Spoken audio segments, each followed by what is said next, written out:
Welcome to Season 3 of MTE's Plugged In Podcast.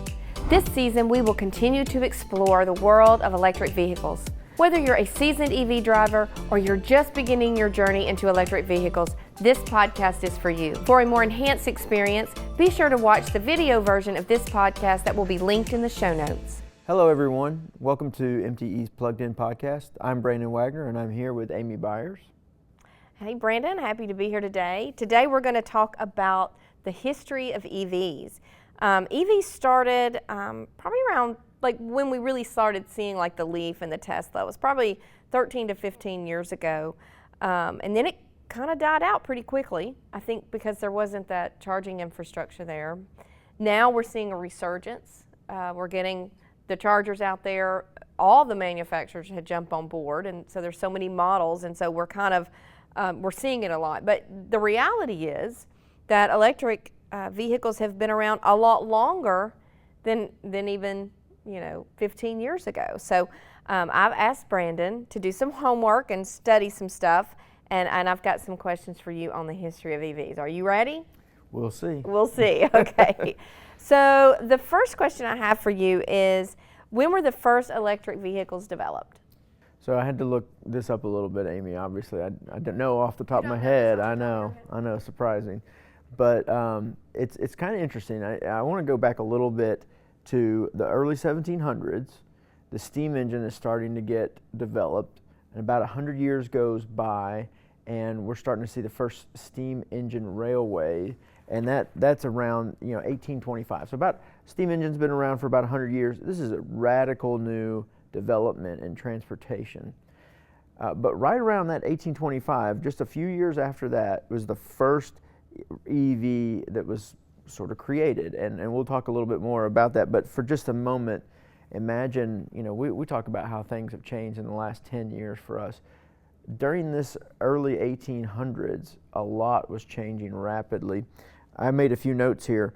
One of the things in 1821, Michael Faraday made the first electric motor. And we're going to see in about 15 years after that, the first electric vehicle is going to be made. At the same time, people are still getting used to the steam engine and public transportation on the railway. We're seeing the first electric telegraph. And so this is a big boom of industrial technology that's improving people's lives. And the internal combustion engine is actually not on the roadmap right now. It's really steam engine. So that I guess I just when you watch all the movies in the early 1800s and they're still having candles in their house. So I guess I just wasn't even thinking that there was really stuff being done with electricity at that point. But I guess it was maybe not for the masses, but certainly once they started really harnessing electricity, they started building the motors, and the electric cars not far after that. That's a bit surprising to me. It is, especially when you consider the Civil War hasn't even happened yet. Right. So yeah, it for me, when getting to do something like this is fun, because I don't realize that how messed up my timeline is of history and how out of order I have it until I go back and start studying. Right. As you were sitting there doing the timeline, I'm like, is that right? Could that be right? That's crazy. But then I'm like, well, Ben Franklin, that was way before that when he flew that kite. So I guess, the theory was there for a while. But so my next question is for you is, who were some of the early pioneers in electric vehicle development? Yeah, well, so there's two that kind of come to mind right off the bat. One of them is a guy named Robert Anderson. He was a Scottish inventor, and he made this really crude electric carriage, and that was right around the mid-1830s. But it worked on non-rechargeable batteries, so once the batteries were used up, you're done. Yeah. At the same time, around the same time, there was a Hungarian inventor, I'm going to say his name wrong, Ányos Jedlik, or probably Jedlik, but he made some contributions to EVs in the late 1820s. He made a small-scale model of an electric motor vehicle, a vehicle powered by that electric motor we talked about. And he called it a lightning magnetic self-rotor. it was a small vehicle, but his tinkering sort of was a base that people could build on later on. And then Thomas Parker in England, just a few years later, in the 1880s, he built some practical electric cars. And he was the pioneer for the clean energy movement. He liked the idea of reducing pollution, even at that point. So remember, steam engines are kind of going on right now, and, but he wanted to focus on conserving some resources, and he was a major step forward in what came later on. Yeah. Well, what about the significance of electric vehicles in the early 20th century? So we'll move up a little bit on the timeline. So, EVs, a lot of times people tell us one of the things they like is that they're quieter. During that time, it was significantly quieter. The gasoline engines, they were much louder, and they were cleaner. I mean, we have a lot of technology now that helps reduce emissions, but back then that didn't exist. And so EVs were considered had some advantages. They were more reliable. Those gasoline cars back then, you had to crank them to start them. So that was a little bit of a convenience there. EVs had more of a presence in the delivery industry and taxis than the gasoline counterpart. But they started to decline, and the reason for that really was because Henry Ford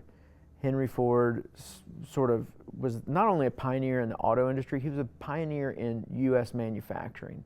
And Henry Ford was fond of saying that you could buy a Ford Model T in any color you wanted as long as it's black. So, but he was very much repeatable in making his vehicles, which brought the cost to produce down, and EVs could no longer compete in a cost competitive situation. So that kind of, I guess, leads to my next question, or maybe you've already answered my next question, which was, how did the rise of the internal combustion engine impact the electric vehicles? So obviously the Ford made a big step forward, but combined with that, the road infrastructure was getting built out, and personal vehicles at the time were, you weren't really thinking you were going to use them for long distance traveling. That was what the railway was for. The railroad industry was, I think, the biggest industry for a while in the U.S. So once that road started getting longer and they found some petroleum reserves, of course at the time, there wasn't as much knowledge about the emissions and that sort of thing. So they saw a cheap source of fueling these cars, and it just allowed for them to naturally adopt using these cars to go longer distances, and the EVs didn't have that range. I mean, we're still talking about range anxiety today. Imagine what it would have been like there. Plus, Henry Ford, not only just what he was doing, he was always improving. He had another quote that said, if he asked folks, what would you like to help your transportation, they would say a faster horse. But he was kind of a pioneer in his visioning, and so he wasn't satisfied to just continue making vehicles like he was. He was always improving the process, which made the cost to produce even lower. And all of those things combined together just sort of made EVs more of a niche product. So when did the interest in electric vehicles begin to revive again? Like when did it kind of turn back around to where people were looking at electric vehicles? Yeah, well, a lot of time went by before that happened, but in the 1970s we were seeing some energy crisis issues. You've heard the stories about people waiting in line for the gas pumps for a mile, and that was the first thing that really got manufacturers thinking about making EVs as an alternative source to fuel these vehicles. And so General Motors in the 90s created the EV1, and it's actually an interesting, there's a documentary called Who Killed the Electric Car, and you can rent it on Prime.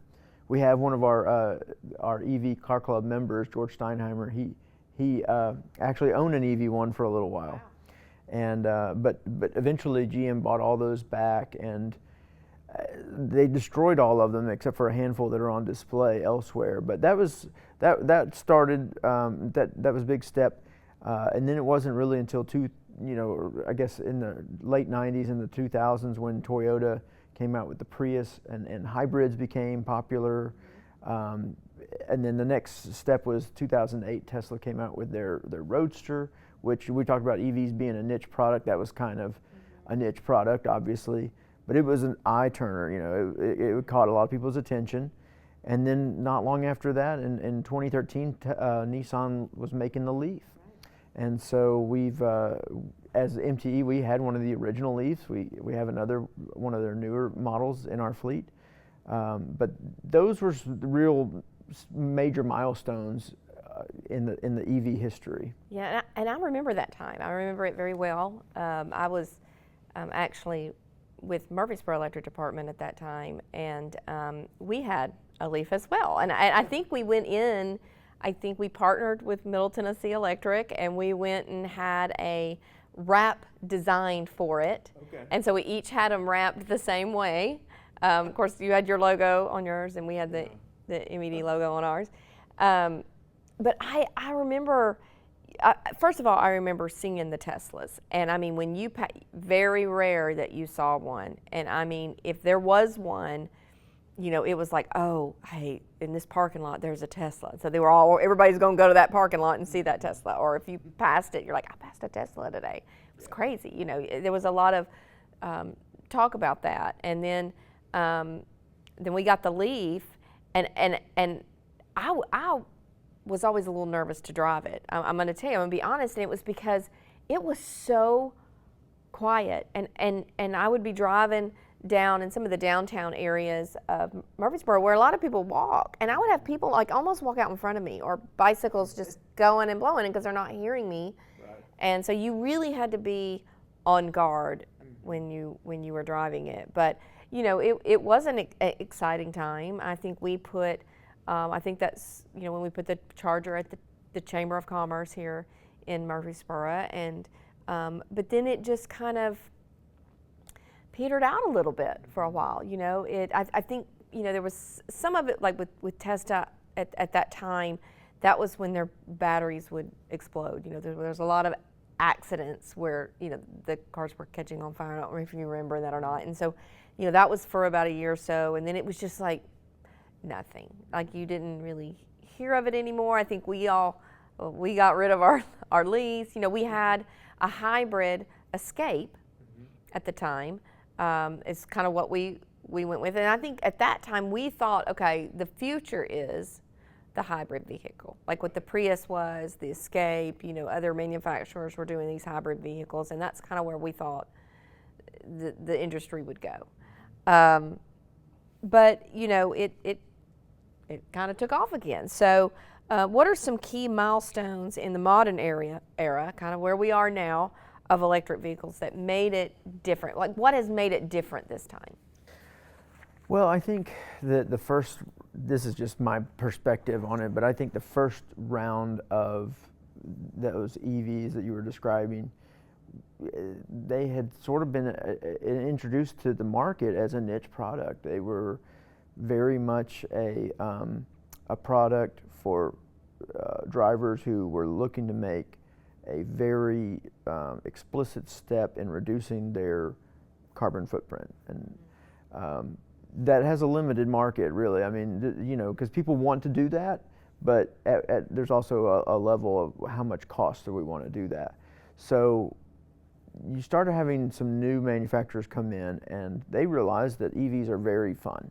They're a fun experience, and I think they started marketing it a little bit more that way. You still had that carbon advantage as well, but fun sells, right? So people will pay for fun. So I think some of that happened. I also think that there were some government incentives to help break through in battery technologies, allowed for longer range. And we've talked about this before. There's this chicken and egg thing of charging infrastructure. Do you put the charging infrastructure in first and then the EV adoption follows, or do you wait until there's enough EV adoption to justify putting charging infrastructure in?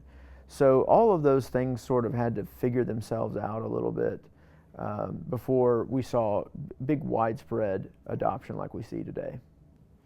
So how has the market for electric vehicles evolved in recent years? Well, I think obviously range has improved quite a bit.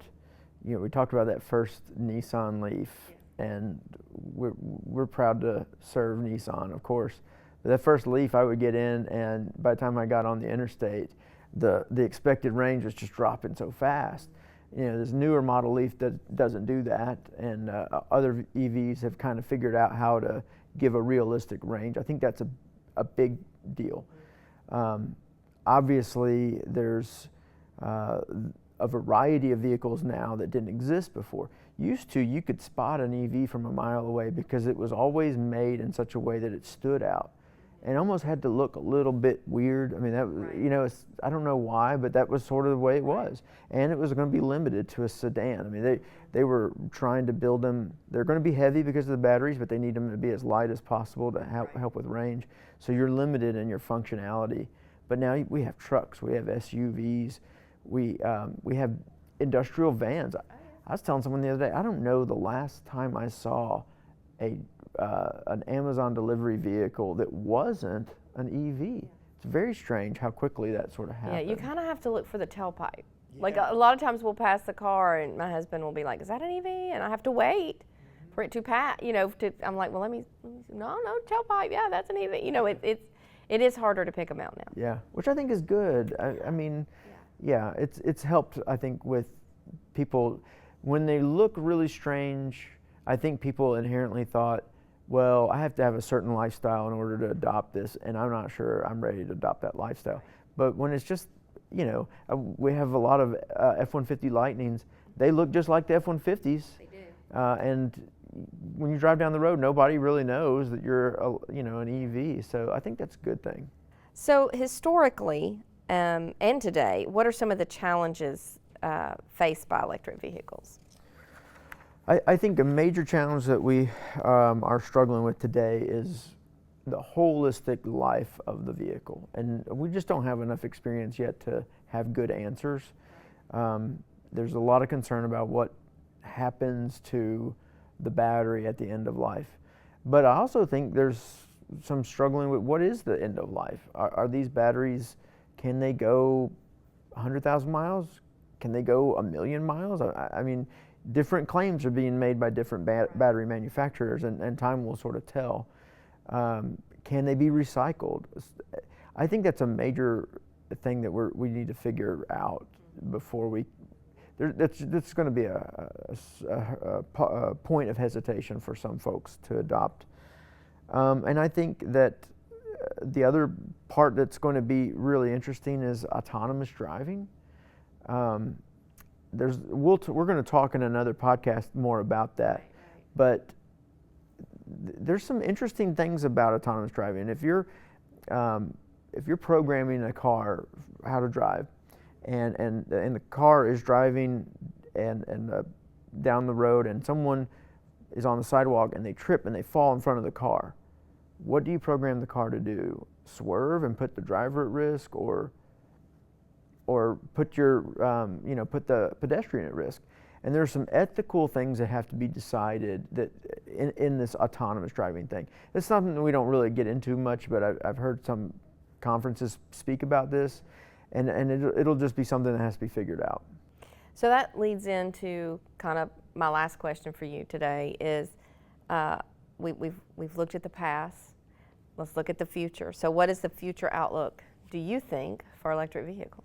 Well, there's a lot I could talk about. I could talk about battery improvements, and I would rather, though, give you like my hot take. Are you ready for this? I'm ready. Okay. So, there's a saying that I say a lot, and it's in the world of technology, people tend to overestimate what can happen in a year and underestimate what can happen in 10 years. And so this is my 10-year estimation, and we can come back in 10 years and you can laugh at me how wrong I am. Okay. But I believe that within 10 years, I don't think most people will own a vehicle anymore. I think autonomous driving, autonomous vehicles are going to be the standard. And I see us having more of an app, kind of like the rideshare app, where you get up in the morning and you need to go to work. You say, pick me up and take me to work. And a driverless car picks you up and drops you off. And then you're going on vacation with family. This time I need a van, and it's going to drive me on my vacation. If I'm going to Lowe's or Home Depot, I need a truck today. And I think we'll have a monthly service relationship with a vehicle rather than owning one, which is going to be strange, but when you consider the thought of, I don't have to maintain it. If it gets in a wreck, I don't have to worry about it. I don't have to pay insurance on it. And I don't have to box myself into, do I want a sedan? Do I want a truck? Do I want, these other style of vehicles? I have the ultimate flexibility.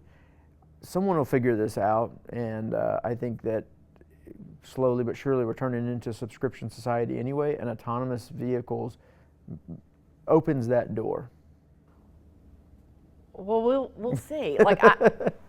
I'm not gonna lie, that scares me a little bit. It is scary. Of course, I'm a control freak. I want control, and then I'm giving, I don't know. We'll see. We'll come back in 10 years and we'll have this discussion. So, Brandon, this has been all very, very interesting, and it is a very exciting, growing industry that has a very long history that a lot of people don't realize, and I am looking forward. I don't know. Now, after you've said that, I don't know if I'm looking forward to see what the future holds or not, but we'll see what the future holds for electric vehicles. Thanks to everyone for listening today. If you have any questions about MTE's EV Ready program, Night Flex Rate, or the EV Car Club, or anything EV related, go to driveev.com or email us at evcarclub@mte.com. Until next time, plug in, power up, and drive safe.